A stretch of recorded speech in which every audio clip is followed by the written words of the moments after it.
به سرایم آمد ناگه آن که کشید ز من دامن، آن که رمیده چو بخت از من. چو بهاران آمد تا این کلبه من کند او گلشن، دیده من بشود روشن.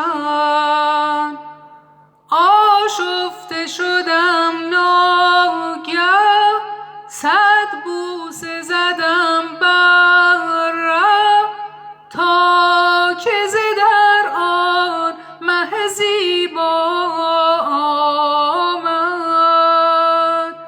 بعد از غم مهجوری، تنهایی و رنجوری، هم نفسی هم چو مسیحا آمد.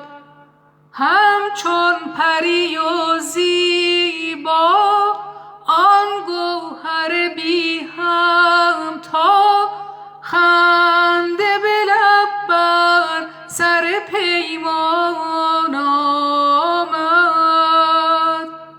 آن غنچه امیدم بشکفته شده دیدم، در بر من چون گل خندان آمد. عمری بر سر پیمان بنشستم، در دل خار جفایش بشکستم.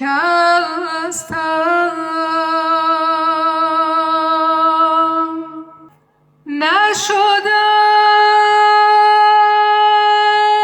ز پی دگران،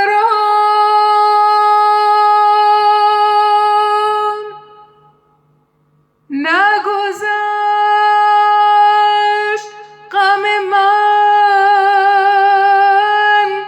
به زبان.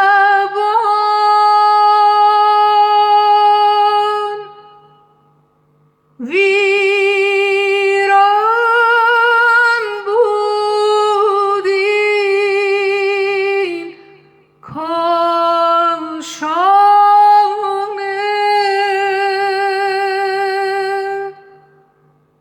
گلشن شد این ویرانه.